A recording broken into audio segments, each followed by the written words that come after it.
I asked my QA agent Snagly to check my own website, and about a minute in, it found something I wasn't expecting. The robots file on my site tells Google where to find my sitemap, but that sitemap doesn't exist. So for months now, I've been pointing search engines at a page that returns a 404 error, and I had no idea it was happening. This isn't a demo I set up in advance. This is my live site, exactly as it was this morning. And this is the toolkit, Snagly, that I've been building over the last 2 weeks. It includes 30 skills that support different parts of the software testing workflow. Some help with bug handling. Some generate test cases. Others assist with audits, visual checks, reporting, and onboarding. In this video, I'm going to install them from scratch, point them at my own site, and show you everything they find, including the things I'd rather they hadn't. Let's start from an empty directory. 2 things need to exist first: Node and the Playwright CLI. Let's check if they're installed. Node-version command will tell you about your installed Node version. Next, you need to have Playwright CLI or Playwright MCP server installed. That's what actually drives the browser. I already have Playwright CLI installed. If you don't have it installed, grab this command from Playwright official site and run it on your terminal. This installs the skill that teaches the agent the browser commands. It comes from Playwright itself. Alternatively, you can install Playwright MCP server. Snagly's installation is simple. Since I'm using GitHub Copilot for this demo, I'll install it using Versal's Skills Package Manager. Just copy this command and run it on your terminal. If you're using Claude Code, you can install Snagly as a plugin, which will automatically pull in all the skills included in the toolkit. Each skill is designed to do one job well. They're designed to work together, handing off tasks to one another instead of overlapping. Let's install Snagly. Skills lets you choose which agent skills to install. Select them all and press Enter. Next, choose the AI editor you plan to use. Then select the installation scope. I'm choosing Project for this demo. If you plan to use Snagly across multiple repositories, you can choose the global scope instead. Proceed with the installation. Once installation is complete, you can explore the installed skills. The next thing I need to install is Playwright CLI official skills. Again, you can grab the command from Playwright site. Let's install it.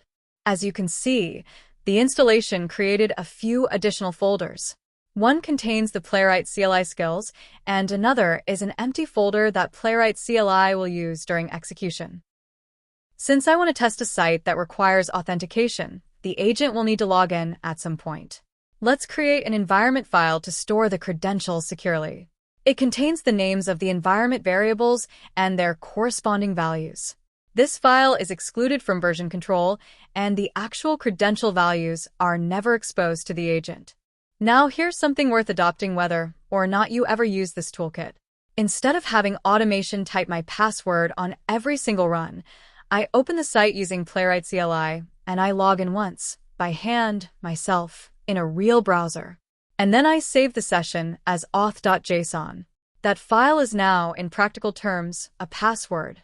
Anyone who has it is logged in as me. So it goes straight into the git ignore file. From this point on, every test run starts already authenticated, and no automated run ever has to type my password. The last piece of setup is a target profile. This is what the agent should know about the site before it touches anything. I'm not going to write it myself. I'll describe the site in plain English and let the toolkit write the file. One line in here matters more than all the others. This is my live production site. There's nowhere on it where creating and deleting test data would be harmless because there's no sandbox and no throwaway workspace. So I've told it there is nothing safe to mutate. Keep that in mind because in about 2 minutes you'll see what it does. When I run the prompt, it generates a YAML file in the target folder. Let's take a look at it. Notice what's in the credentials section. It contains only the names of the environment variables, not their values. No secrets are ever written to this file. Alright, now setup is done. Now is the time to try it out. Here's my prompt. What can you test here?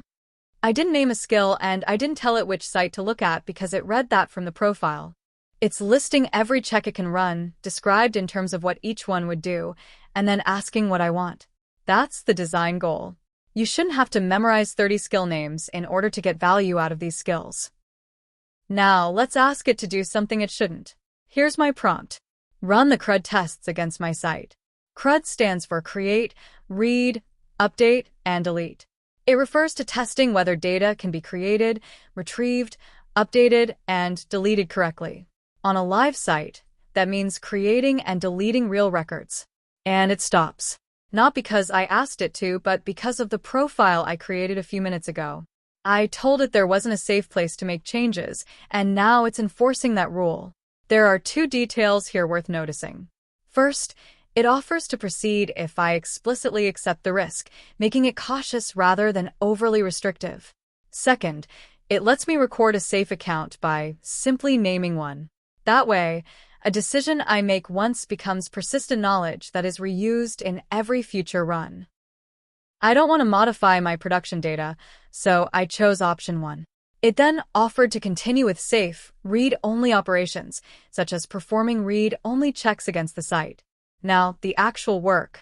What's worth testing here, in the first place? Here's my new prompt. Explore the site and tell me what's worth testing. It's walking the site the way a new QA hire would on their first day, following the navigation, seeing what's there, and working out what would obviously break. It explored the site one level deep from every primary navigation item and wrote 18 sanity scenarios to a CSV file. Let's check this file. Every row here is a candidate test, and they're prioritized. It found the login flows, the course pages, and the purchase path entirely on its own. It also noticed something I already knew, but had never actually written down. This site renders its content in the browser, so the page loads instantly, but the real content doesn't arrive until 3 to 5 seconds later. Any automated test here has to wait for the content rather than for the page load event. That's exactly the kind of detail that costs you an afternoon of flaky tests when nobody tells you about it. And it wrote that back into the profile. I gave it 4 facts about this site. It now has a dozen, which means the next run starts smarter than this one did. And now here's the flow that actually matters commercially, which is the Buy Now button. Here's my prompt. Test that. The Buy Now button leads to the right product, but don't buy anything. It follows the link. It confirms the page is the correct Shopify product. It checks that the price and the title match, and then it stops. It never touches the Add to Cart button. It also checked all 3 paid courses rather than only the one I asked about, and that's how. It caught a defect. One of those courses is currently free, at 100% off. Shopify charges $0 for it, correctly. But the button on my own site still says $24.99. Nobody would ever find that by testing the happy path. You'd have to compare what the button claims against what the checkout actually charges, and that's precisely what it did. Now the part where my own site gets audited. I asked to run an SEO audit on the main pages. There's the one from the beginning of the video. My robots file advertises a sitemap that doesn't exist, so search engines follow that pointer and find nothing at all. And it isn't the only problem. Every single page on this site serves the same title tag and the same meta description. As far as Google is concerned, 9 distinct pages look like 9 copies of the same page. There are no canonical tags either. And there are no open graph tags, which is the reason that when somebody shares a link to my site, the preview comes up completely blank. I run a website about software testing, and these defects has been live for months. I simply never had the time to manually test the site thoroughly. Next, I ran an accessibility check. This is the one that stopped me. On my sign-up page, there are 2 small buttons, the Show and Hide password toggles. Neither of them has an accessible name. If you're using a screen reader, those buttons announce as nothing at all. You can't tell what they do, and you may not realize you can reveal what you've typed. That's on the page where somebody creates an account. It's the front door to everything I sell, and for screen reader users, it's degraded. I would never have known because I don't test with a screen reader, and Axcore isn't something I was running by hand. There's more underneath that. Color contrast is failing on all 10 pages it scanned, and that's my header navigation, so it's on every page of the site. And there are missing H1 headings on the course detail page, on login, and on sign up. Now look at which 3 pages those are. They're all built from the same layout, so that isn't 3 separate bugs. It's one template. And that distinction is the difference between a report a developer can act on and a list they have to triage themselves. There's also a CSV file containing all of these defects, and I'm going to address each of them. Let's do something more visual. This time, I ask the agent to capture full-page screenshots of the main pages on my site and compile them into a single gallery for review. As a result, each main page was captured under identical conditions and assembled into one gallery. Nothing is being judged here. This is simply a visual snapshot, but it also serves as a baseline. Run the same capture after your next deployment, compare the two galleries, and you'll quickly spot visual changes that nobody intended. Next, I decided to check my site's performance. And here's the result I wasn't expecting. Everything looks good. The largest contentful paint is well within Google's recommended threshold on all 3 pages. The cumulative layout shift score is 0. There's nothing here that needs fixing. The report confirmed that my site's performance is good, but it also made an important distinction.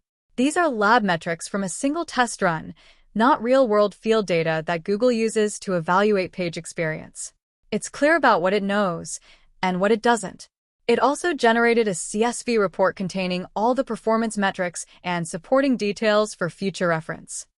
Everything we've explored so far has been on the public side of my site. Now, let's use the saved session we created earlier. Here's my prompt. Using Playwright CLI with the saved session from auth.json file, run in headed mode, and check what an authenticated user sees on the dashboard. It loads the saved session and takes me straight to the dashboard. From there, it checks my profile, settings, and a course I'm actually enrolled in. It confirms that the enrolled user experience works end to end. But it also caught something I couldn't see. Every enrolled course page is triggering a background error, a 406 response from a database query that checks whether I've already reviewed the course. Nothing appears to be broken. The reviews still render, and the page functions normally. But the request fails on every page load, and that's exactly the kind of issue that stays hidden until it eventually causes a problem. Now, I want to show you one last thing. Everything we just did produced artifacts, a scenario list, audit findings, run results, screenshots, and more, all spread across multiple files. So I asked the agent to pull everything from this session into a single prioritized report that I could share with my team. It identified 11 defects, ranked by priority. 2 are classified as critical, the sitemap issue and the password visibility toggles. 2 more are rated high severity, while the rest are categorized as moderate or low.